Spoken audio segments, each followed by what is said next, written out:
नेताओं से सीएम भजनलाल मिले हैं। लोकसभा अध्यक्ष ओम बिरला से सीएम मिले हैं। केंद्रीय मंत्री नितिन गडकरी से भी मुलाकात की है। डिप्टी सीएम दिया कुमारी, प्रेमचंद बैरवा भी मौजूद रहे। उपराष्ट्रपति जगदीप धनखड़ के आवास पर सीएम पहुंचे। डिप्टी सीएम दिया कुमारी और प्रेमचंद बैरवा भी साथ हैं। तो ये बड़ी जानकारी आपको दे रहे हैं। केंद्रीय नेताओं से अब सीएम भजनलाल मुलाकात करते हुए दिख रहे हैं। वो तस्वीरें भी हमने आपको दिखाई जब सीएम भजनलाल पहुंचे और नेताओं से मुलाकात करते हुए नजर आए। साथ ही साथ डिप्टी सीएम दिया कुमारी और प्रेमचंद बैरवा भी साथ है, जो कि अब केंद्रीय नेताओं से मुलाकात करते हुए दिख रहे हैं। तो दिल्ली के दौरे पर सीएम भजनलाल हैं और लगातार मुलाकात का जो दौर है वो देखने को मिल रहा है। लोकसभा अध्यक्ष ओम बिरला से जब सीएम मिले वो तब की तस्वीर हम आपको टीवी स्क्रीन पर दिखा रहे हैं।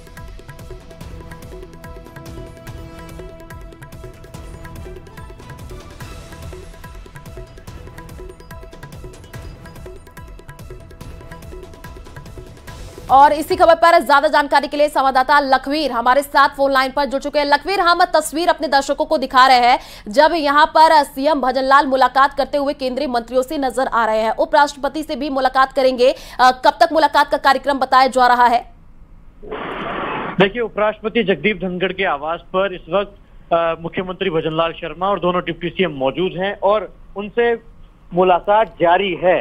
हाँ। उपराष्ट्रपति जगदीप धनखड़ से मुलाकात के बाद ये तीनों नेता दिल्ली एयरपोर्ट के लिए रवाना होंगे और वहां से जयपुर के लिए उड़ान भरेंगे, क्योंकि जयपुर में आगामी कार्यक्रम आज के कई तय हैं, इसलिए उन कार्यक्रमों में शिरकत करने भजनलाल शर्मा को जाना है। हालांकि कई मुलाकातें और थी जो कि प्रस्तावित थी, लेकिन समय की कमी के चलते नहीं कर पाए। लेकिन सुबह से ही मुख्यमंत्री भजनलाल शर्मा की मुलाकातों का दौर जारी है। पहले उन्होंने स्पीकर ओम बिरला से मुलाकात की, उसके बाद केंद्रीय मंत्री और राजस्थान में भारतीय जनता पार्टी के चुनाव प्रभारी प्रहलाद जोशी से उनकी मुलाकात हुई। उसके बाद सड़क परिवहन मंत्री नितिन गडकरी से मुलाकात करने के लिए ये तीनों नेता पहुंचे और अब उपराष्ट्रपति जगदीप धनखड़ से मुलाकात जारी है, जिसके बाद ये तीनों नेता एयरपोर्ट के लिए रवाना होंगे। राजस्थान के दिग्गज नेताओं ने भी आज मुख्यमंत्री भजनलाल शर्मा से मुलाकात की है। इसमें 3 सांसद शामिल हैं, कुछ विधायक शामिल हैं। सांसदों की अगर बात की जाए तो रामचरण बोहरा, घनश्याम तिवारी और चूरू से सांसद राहुल कसवा ने भजनलाल शर्मा से मुलाकात की है। तो वहीं बानसूर से विधायक देवी सिंह शेखावत भी सीएम भजनलाल शर्मा से मुलाकात करके निकले हैं। तो 2 दिवसीय ये दौरा रहा मुख्यमंत्री भजनलाल शर्मा का और इस दौरे के दौरान बिल्कुल लखवीर काफी महत्वपूर्ण हो जाता है ये दौरा सीएम का। आप नजर बनाकर के रखिए, आगे आपसे अपडेट लेंगे। फिलहाल शुक्रिया तमाम जानकारी साझा करने के लिए।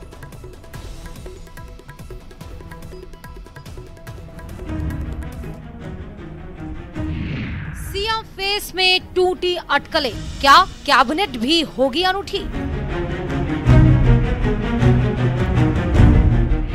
नए नाम को मिला सीएम का ताज, क्या कैबिनेट में भी दिखेगी ताजगी? कैसा होगा मंत्रिमंडल, कितने होंगे मंत्री, क्या है मोदी का मास्टर प्लान?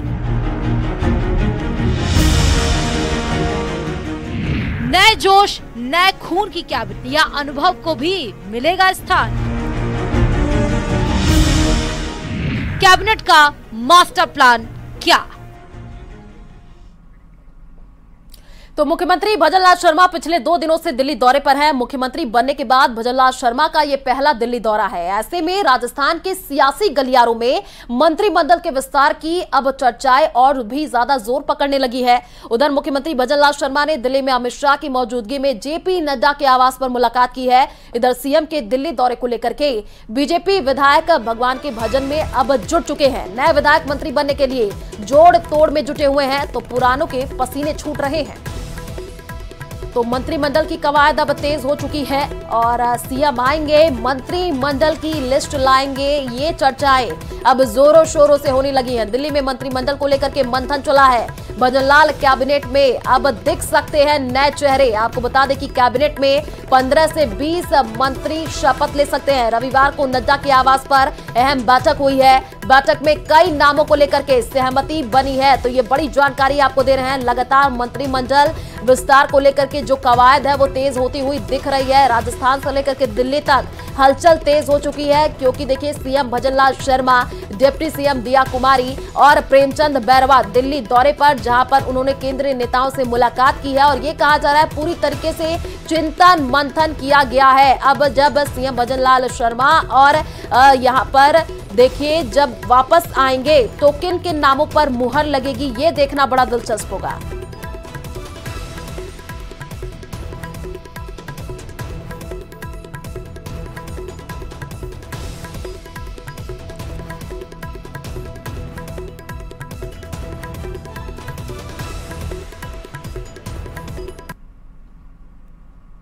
में मंत्रिमंडल विस्तार की कवायद तेज हो गई है। पहले ऐसे कयास लगाए जा रहे थे कि मलमास के बाद में राजस्थान में जो मंत्रिमंडल का विस्तार होगा, लेकिन पिछले 2 दिनों से मुख्यमंत्री भजनलाल शर्मा सहित दोनों डिप्टी सीएम दिल्ली दौरे के ऊपर है।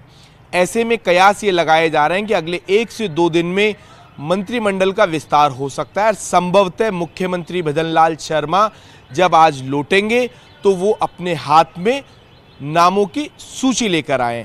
ऐसे में कयास ये लगाए जा रहे हैं कि राजस्थान में मंत्रिमंडल के अंदर जातिगत समीकरण के साथ साथ में क्षेत्रीय समीकरण और युवा नए चेहरों को मौका मिल सकता है।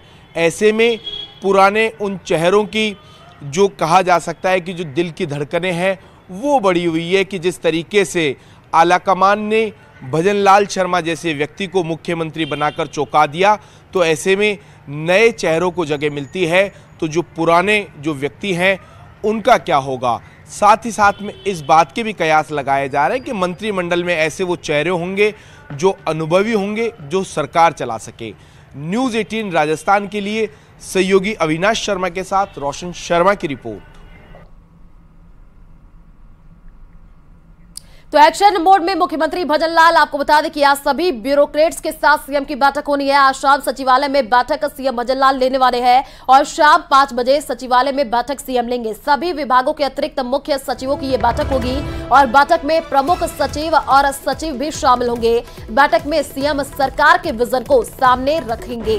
तो ये बड़ी जानकारी आपको दे रहे हैं। एक्शन मोड में अब सीएम भजनलाल नजर आ रहे हैं। सभी विभागों के अतिरिक्त मुख्य सचिवों की ये बैठक होने जा रही है और बैठक में प्रमुख सचिव और सचिव भी शामिल होंगे।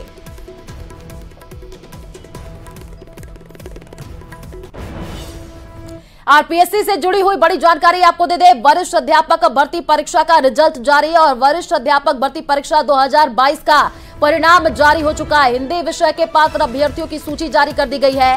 पात्रता जांच के बाद अंतिम चयन सूची जारी की गई। तो 2 अभ्यर्थियों के प्रशासनिक कारणों से परिणाम रोक लिए गए हैं। मुख्य परीक्षा नियंत्रक में ये आदेश जारी किए गए हैं। आरपीएससी से जुड़ी हुई ये बड़ी जानकारी। वरिष्ठ अध्यापक भर्ती परीक्षा का रिजल्ट जारी कर दिया गया है। आपको बता दें कि मुख्य परीक्षा नियंत्रक में ये आदेश जारी किए गए हैं और वरिष्ठ अध्यापक भर्ती परीक्षा 2022 का परिणाम जारी कर दिया गया है। सभी को परिणाम का इंतजार था।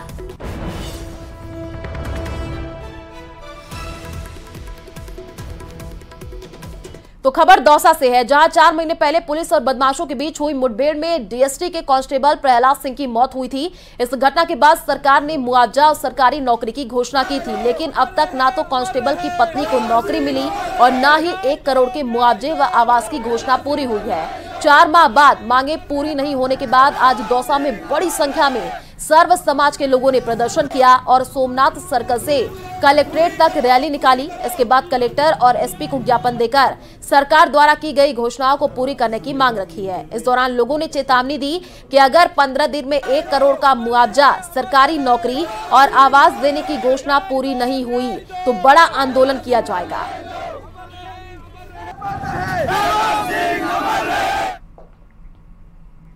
तो खबर अलवर से है, जहां एक रेंजर के खिलाफ ग्रामीणों ने ट्रैक्टर ट्रॉली जबरन बंद करने का आरोप लगाया। मौके पर सैकड़ों ग्रामीणों ने वनपाल लल्लू राम मीणा का वीडियो भी बना लिया है। आरोप है कि रेंजर ने ग्रामीणों ने रौब झाड़ा, जिसकी वजह से लोग गुस्से में आ गए। मौके पर नगर पालिका पार्षद रोहिताश घांगल मौके पर पहुंचे। उन्होंने भी इसे समझाने की कोशिश की, लेकिन रेंजर ने उनकी भी बात को अनसुना कर कार्रवाई का आदेश दे दिया। वनपाल लल्लू राम खुद अपने आदेश के अंदर यह कह गए कि क्षेत्र के अंदर जो अवैध खनन चल रहा है वह मेरे इशारे पर ही चल रहा है। चाहे क्षेत्र का सरपंच हो, चाहे कोई भी हो, जितने भी ट्रैक्टर हैं वह मेरे इशारे पर ही चल रहे हैं। ग्रामीणों ने लापरवाह अधिकारी पर कार्रवाई की मांग की है। तो ब्यावर के राजकीय अमृत कौर अस्पताल के मदर एवं चाइल्ड विंग के बाहर बने आश्रय पालना गृह में किसी ने नवजात को छोड़ दिया। अस्पताल के शिशु रोग विभाग प्रभारी डॉक्टर मनोहर सिंह चांदावत ने जानकारी देते हुए बताया कि किसी ने नवजात को छोड़ दिया, जिसके कारण सुबह करीब 10:33 पर आश्रय पालना पर अलार्म बज उठा। अलार्म बजते ही आपातकालीन चिकित्सा इकाई का स्टाफ तुरंत पालना स्थल पर पहुंचा तथा नवजात को अपने संरक्षण में ले लिया। डॉक्टर सिंह ने बताया कि नवजात के मिलने की जानकारी अस्पताल पीएमओ डॉक्टर सुरेंद्र सिंह चौहान और सिटी थाना अधिकारी को दे दी गई है।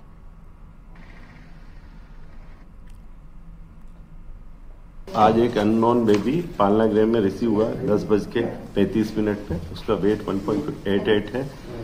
थोड़ा सांस लेने में तकलीफ है और प्रीमेच्योर और लो बर्थ वेट होने की वजह से उसका ट्रीटमेंट स्टार्ट कर दिया गया है और CWC अजमेर और पुलिस स्टेशन ब्यावर सिटी को भी इन्फॉर्म कर दिया गया। हम बच्चे को जल्दी स्वस्थ करने की पूरा प्रयास करेंगे। तो चाकसू कस्बे के फागी रोड स्थित नागोरी मस्जिद के पास बजरी से भरा एक डंपर अनियंत्रित होकर के मकान की दीवार से जाकर के टकरा गया। हादसे में डंपर के आगे का जो हिस्सा वो दीवार क्षतिग्रस्त हो गई। गनीमत ये रही कि हादसे में कोई जनहानि नहीं हुई है। सूचना पर पहुंची पुलिस ने डंपर को जब्त कर लिया है और बताया जा रहा है कि बजरी से भरा डंपर फागी की ओर से आ रहा था। रास्ते में डंपर ने किसी वाहन को टक्कर मारने के बाद अनियंत्रित होकर के सड़क किनारे बने मकान की दीवार से जाकर के टकरा गया। टक्कर हादसे के बाद डंपर चालक मौके से फरार हो गया। सूचना पर पुलिस मौके पर पहुंची और घटना की जानकारी ली गई। फिलहाल पुलिस मामले की जांच में जुटी हुई है।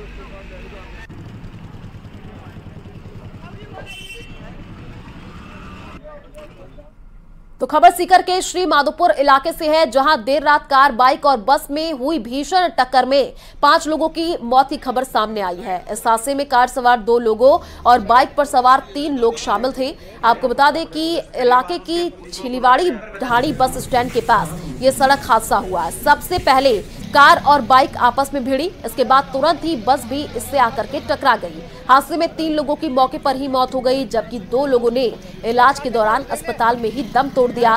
फिलहाल पुलिस घटना की बारीकी से जांच करने में जुटी हुई है।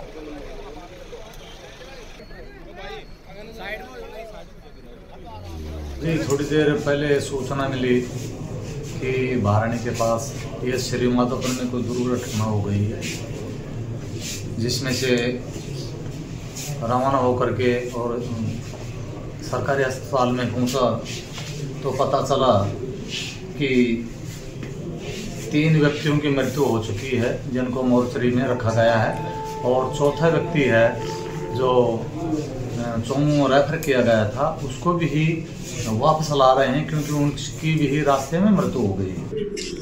दुर्घटना में 4 पेशेंट लेकर आए थे, जिनमें 3 लोग डेड थे और एक पेशेंट सीरियस था, जिसको यहाँ से जयपुर के लिए रेफर किया। लेकिन